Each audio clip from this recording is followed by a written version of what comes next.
औज़ु बिल्लाहि मिनश्शैतानिर्रजीम बिस्मिल्लाहिर्रहमानिर्रहीम। आज हमने पढ़ना है बेटा नर्सिंग केयर इन एक्लेम्शिया। ये हमारी ऑब्स्टेटिक्स की बुक है। ये हमारी एलएचबी पार्ट फर्स्ट के लेक्चर हैं बेटा। इससे पहले हमने पढ़ा था एक्लेम्शिया क्या होता है, उसमें ट्रीटमेंट क्या देनी है। आज जो हॉस्पिटल के अंदर नर्सिंग केयर मिलेगी, नर्सिंग केयर का मतलब ये नहीं है कि बेटा नर्स ही करेगी। तो इसके अंदर डॉक्टर भी, नर्स भी, पैरामेडिकल स्टाफ जो भी उसकी केयर करेंगे उस औरत की जिसको दौरे पड़ रहे हैं, जिसको एक्लेम्शिया हो गई है, तो वो तमाम केयर जो है वो नर्सिंग केयर कहलाएगी बेटा। तो हम पढ़ते हैं इसको, बाकायदा आगाज़ करते हैं। इससे पिछले लेक्चर्स अगर किसी बच्चे ने नहीं सुने तो वो यूट्यूब पे भी मौजूद हैं बेटा, और मैं अपने ग्रुप में भी भेजता रहता हूँ जो मेरे LHVs के ग्रुप हैं, तो पढ़ सकता है। तो ऐसी फ़ीमेल जिसको एक्लेम्शिया हो गया है, दौरे पड़ गए हैं, बेहोशी की हालत है, उसमें क्या करना है बेटा, पल्स चेक करनी है, दिल की धड़कन जो कि 60 से 100 के दरमियान में हम नॉर्मल काउंट करते हैं। ब्लड प्रेशर काउंट करना उसका 120 और 80 नॉर्मल होता है बेटा।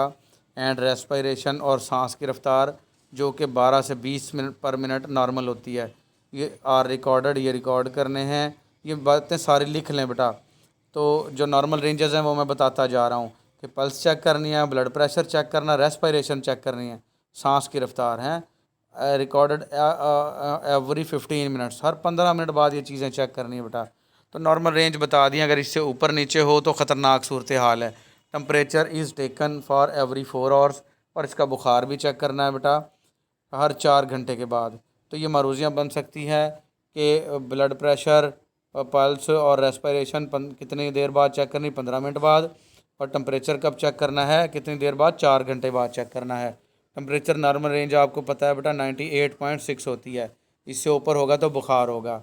Intake and output recorded is maintain, जो कि जितना पानी फ्लूइड लिया है उसने, जूसेस पिए हैं, इनटेक वो भी रिकॉर्ड रखना है, और पेशाब कितना निकला है, आउटपुट कितना आया है वो भी मेंटेन रखना है। ठीक है, वो लाजमी रिकॉर्ड रखना है इसका, क्योंकि बेटा ये जो एक्लेम्शिया की पेशेंट है इसको ना अंदर पानी इसके ना रुक जाता है, जिसकी वजह से सोज आ जाती है पाँव पे, हाथों पे, आँखें और उंगलियां पफ़ी हो जाती हैं। तो ये देखना है कि कहीं ज़्यादा पानी पी रही हो, ज़्यादा फ्लूइड ले रही हो और कम पेशाब ना आ रहा हो। तो ये रिकॉर्ड रखना आपने, इनपुट और आउटपुट, इनटेक और आउटपुट। इनटेक जितना पिया है, आउटपुट जितना बाहर निकला है। The patient is nurse in the quiet room, मरीज़ की देखभाल, या नर्स जो है वो नर्सड का मतलब देखभाल है बेटा। मरीज़ की जो देखभाल है बिल्कुल खामोश कमरे में करनी है। क्वाइट कहते हैं खामोश, जहाँ खामोशी हो, शोर शराबा ना हो। In a right semi prone position, और इसको सेमी प्रोन पोजीशन में रखना है क्योंकि बेहोश होगी ये पेशेंट बेटा। With her head and the edge of the bed so that vomitus and saliva can drain. इसका हेड और इसका जो एज है, किनारे हैं बेड के, वो इस तरह से रखने हैं कि जो इसकी वोमिटस है, अगर ये उल्टी करती है, एंड सलाइवा और इसका थूक, कैन बी ड्रेन, खुश किया जा सके into kidney tray, kidney tray के अंदर। तो ये मैं दिखाता हूँ सेमी प्रोन पोजीशन क्या होती है बेटा। ये बेटा देखें सेमी प्रोन पोजीशन है। A pillow is under the head and the neck, इसके सर और गर्दन के नीचे तकिया रखना है बेटा। The upper leg, ankle and thigh, ऊपर वाली टांग और इसका टखना और इसकी जो पट है, थाई पट को कहते हैं, आर सपोर्टेड विद पिल्लोज, इसके अंदर नीचे भी तकिया रखने हैं बेटा, क्योंकि ये पेशेंट बेहोश होगी और इसकी उल्टी और इसका थूक सांस की नाली में ना चला जाए, इसलिए इसको ऐसे उल्टा लिटाएंगे। ये सेमी प्रोन पोजीशन है बेटा। A small pillow is under the upper arm, एक छोटा सा तकिया आप ऊपर वाले बाजू के नीचे होगा, एंड हैंड और हाथ के नीचे होगा। A rolled towel support lower foot, और एक रोल किया हुआ टावल ये देखें, ये नीचे वाले फुट को सपोर्ट करेगा। ये इसलिए है बेटा कि यहाँ ज़ख़म ना हो जाए, लेटे लेटे ना बेहोश मरीज़ों को यहाँ ज़ख़म हो जाते हैं, जिसको हम ये कहते हैं बेड सोर। ठीक है, तो ये ना हो जाए, इसको सेमी प्रोन पोजीशन में रखना। और इसके मुंह के नीचे ना एक किडनी ट्रे रखनी है, वो मैं दिखाता हूँ आपको। ये किडनी ट्रे होती हैं बेटा, ये रखनी है आपने। ये किडनी ट्रे रखेंगे ना, ये छोटी बड़ी दरमियानी साइज़ की होती हैं, ताकि इसका थूक जो है या उल्टी जो है अगर आए भी तो इसमें जमा होती रहे। ठीक है, सेमी प्रोन पोजीशन का भी पता चल गया। और किडनी ट्रे रखनी है ताकि इसकी वोमिटस यानी उल्टियाँ और इसका सलाइवा इसमें ड्रेन होता रहे। ठीक हो गया बेटा। तो ये सेमी प्रोन पोजीशन में रखना है इसको। She is turned to her left side, इसको अपनी लेफ़्ट करवट दिलवानी है। आफ्टर 2 आवर्स, 2 घंटों के बाद इसी करवट दिलवा देनी left. The position is change every 2 hours, इसकी पोजीशनें बदलाते रहना 2-2 घंटे बाद, क्योंकि बेटा ये बेहोश है। और पड़े पड़े इसको एक साइड पे इरिटेशन या इसके बेड सोर ना हो जाए, ज़ख़म ना हो जाए। To prevent congestion of the lung, ताकि इसके जो फेफड़े हैं उनमें कंजेशन ना आ जाए, रुकावट ना बन जाए, इसलिए इसकी पोजीशन 2 घंटे बाद तब्दील करवाते रहना है। Oxygen is given after fit for 5 minutes. अगर फिट मरीज़ है तो हर 5 मिनट बाद उसको ऑक्सीजन देती रहना है। And continued if cyanosis is present, और अगर उसके नीलगो निशान हो, साइनोसिस कहते हैं नीलगो निशान बेटा, होंठों का नीला होना, उंगलियों का नीला होना, उसको साइनोसिस कहते हैं। ये ऑक्सीजन की कमी की वजह से साइनोसिस होता है। कि अगर साइनोसिस रहे तो आपने ऑक्सीजन जारी ही रखनी है। अगर मरीज़ ठीक हो रहा है, उसके नील को निशान नहीं है, तो 5-5 मिनट के वक्फे से ऑक्सीजन देनी है, वरना उसको ऑक्सीजन लगा के ही रखनी है।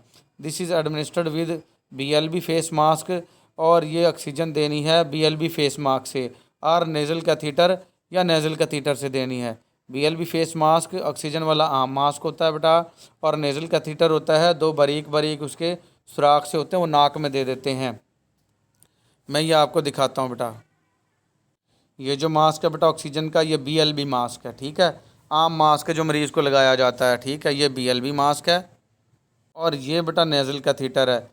ये वाली जगह जो है वो गैस सिलेंडर के साथ लग जाएगी, और ये जो 2 सुराख से बने हुए ये नाक में चले जाएंगे। तो ये इस तरीके से लग जाता होता है ये नाक के अंदर, ठीक है।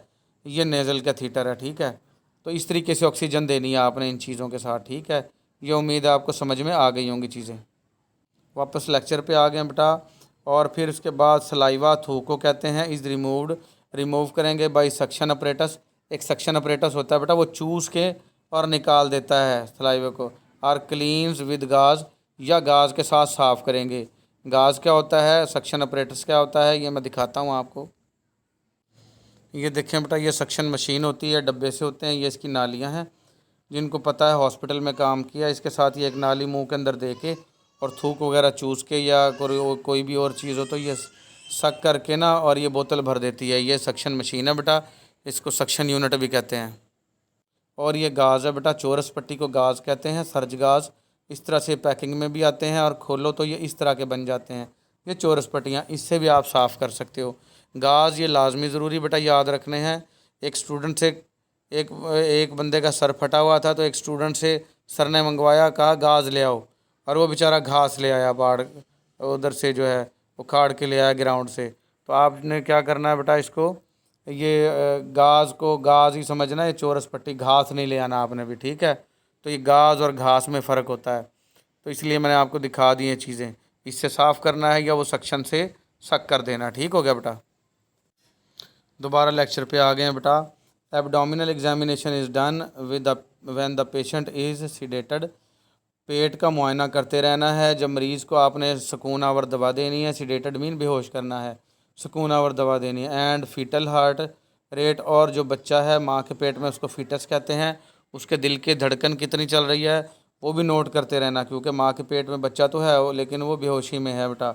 Is recovered every half an hour, और इसको रिकॉर्डेड, इसको रिकॉर्ड करना है हर आधे घंटे बाद। ये भी मारूजी बन जाती है कि फीटल हार्ट रेट का कितनी देर बाद नोट करना आपने, हर आधे घंटे बाद। इफ़ द पेशेंट मोन्स, अगर मरीज़ कराह रहा हो, मतलब होश में आने की कोशिश कर रहा हो। आर बिकम रेस्टलेस, या बेचैन हो रहा हो, क्योंकि आपने उसको बेटा वो तो दिया होता है, मतलब सिडेशन, सुकून आवर दवा, नींद की, बेहोशी की।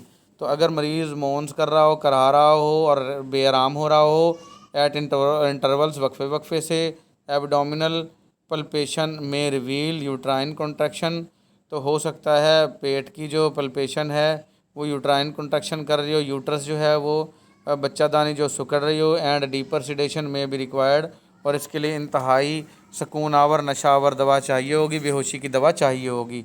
तो अगर वो रेस्टलेस हो रहा है और करा रहा है, तो ये क्रैम्प पड़ रहे हैं, दर्दें हो रही हैं उसको, तो बेटा उसको मज़ीद सुकून आवर दवा देनी पड़ेगी, ठीक है। द ब्लेडर इज़ कैथेराइज्ड, ब्लेडर को जो है आपने कैथेटराइज करना है। कैथेटराइज कहते हैं पेशाब की नाली लगाना है। जो पेशाब की नाली है ना उसको कैथीटर कहते हैं बेटा। And the catheter left in the really, and catheter left, और नाली लगा के छोड़ देनी है इन अंदर ही। And release at 4 hourly intervals, और हर 4 घंटे बाद उसका पेशाब निकालना है, आपने रिलीज़ कर देना है। वो यूरिन बैग जो होगा वो लगा हुआ वो खाली कर देना है। Urine is tested for the albumin sugar and acetone, और जो पेशाब इस नाली के ज़रिए आया है उसको टेस्ट करना है कि उसमें एल्बुमाइन प्रोटीन, शुगर और एसीटोन तो नहीं आ रहे। The perineum is shaved. Perineum बेटा जो पेशाब का, जहाँ से फ़ीमेल पेशाब करती है और पखाने का जो सुराख है उसके बीच वाली जो जगह जहाँ पे बाल होते हैं, जहाँ जहाँ उसको प्रीनियम कहते हैं बेटा, उसको शेव करना है, बालों की सफाई करनी है, क्लीन साफ़ करना है एंड स्टीराइल और पैड अप्लाइड, और जरासीम से पाक पैड वहाँ पे रख देना है, क्योंकि इसकी ज़रूरत पड़ सकती है किसी भी वक्त। अगर ऑपरेट करना पड़े तो ये प्रीनियम को ही थोड़ा सा ऑपरेट करते हैं बेटा। ठीक है, तो ये प्रीनियम को जो शेव कर देना है आपने। और drugs required in eclampsia, eclampsia में जो अद्वियात ज़रूरी होती हैं वो हम देख लेते हैं बेटा। कौन सी हैं drugs required in eclampsia? One or more of the following drugs are used. एक या एक से ज़्यादा अद्वियात लेते हैं बेटा इसमें। सीडेटिव स्कूनावर, ये सारी सीडेटिव हैं बेटा। थायोपेंटोन, ट्राइब्रोमो, एथानोल, इसको एवर्टाइन भी कहते हैं, लाइटिक कॉकटेल, मॉर्फिया, पैथाइडीन, सोडियम फिनोबारबिटल, ये सारी बेटा स्कूनावर अद्वियात हैं। और एंटीबायोटिक्स कौन सी लेंगे? बैक्टीरिया को मारने वाली, bacteria killer, penicillin and streptomycin लेंगे, और एट्रोपिन सल्फेट, और ये लेंगे एट्रोपिन इंजेक्शन बेटा। ठीक है, तो ये सारी की सारी अद्वियात हैं जो एक्लेम्शिया में यूज़ होती हैं। और इक्विपमेंट्स रिक्वायर्ड इन एक्लेम्शिया, जो आलात हैं जो ज़रूरी होंगे वो कौन कौन से हैं बेटा? ऑक्सीजन सिलेंडर यूज़ होगा, BLB मास्क मैंने दिखा दिया है, नेज़ल कैथीटर भी मैंने दिखा दिया है, ये चीज़ें इस्तेमाल होंगी। सक्शन ऑपरेटस मैंने दिखा दिया है, और म्यूकस कैथीटर ये भी मैंने दिखा दिया। सक्शन मशीन दिखाई है ना पीछे इसी लेक्चर में। 5 to 10% डेक्सट्रोज सोल्यूशन, ये ड्रिप होती है बेटा 5% या 10% डेक्सट्रोज सोल्यूशन की, ये भी यूज़ होगी। सफेगमोमैनोमीटर एंड स्टेथोस्कोप, सफेगमोमैनोमीटर बीपी ऑपरेटर्स का दूसरा नाम है बेटा। और स्टेथोस्कोप ये भी मैंने इस लेक्चर में दिखाया था, जो बच्चियाँ मेरे पास संडे को आई थी। तो आपको आम पता है बेटा, स्टेथोस्कोप जो डॉक्टर कानों में लगाता है, शॉर्ट में स्टैथ कहते हैं उसको। और sphygmomanometer BP operators. Fetal heart stethoscope, ये बच्चे के दिल की धड़कन सुनने वाली स्टेथोस्कोप। इस आम स्टेथोस्कोप से भी सुना जा सकता है, और बच्चे वाली अलग भी होती है। किडनी ट्रे मैंने दिखाई, गाज पीसेस भी मैंने दिखाए, स्टीराइल सिरिंजेस एंड निडल, जरासीम से पाक सिरिंजें, ये आपको सबको पता है जिससे इंजेक्शन लगाते हैं हम लोग। उसके बाद आ जाएगा बेटा ये आपका डिस्टिल्ड वाटर। डिस्टिल्ड वाटर जरासीम से पाक पानी बेटा, ये भी चाहिए होगा। Tray for catheterization and vaginal examination, vagina का अगर मुआयना करना है या आपने पेशाब की नाली डालनी है तो उसके लिए ट्रे होती है, उसमें औज़ार बेटा तैयार होते हैं, तो वो ट्रे चाहिए होगी औज़ारों वाली। ट्रॉली फॉर डिलीवरी, डिलीवरी के लिए भी ट्रॉली होगी बेटा, उसमें सारे औज़ार तैयार होते हैं।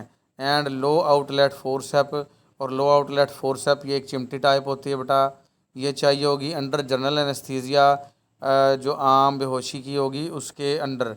तो ये सारी चीज़ें आपको रिक्वायर्ड होंगी, ये औज़ार हैं बेटा जो ज़रूरी होंगे। फिर आगे ऑब्स्टेटिकल मैनेजमेंट, ये हम पढ़ेंगे हम अगले लेक्चर में। आज के लिए हमारा इतना ही बेटा, मिलेंगे अगले लेक्चर में। अल्लाह हाफिज़।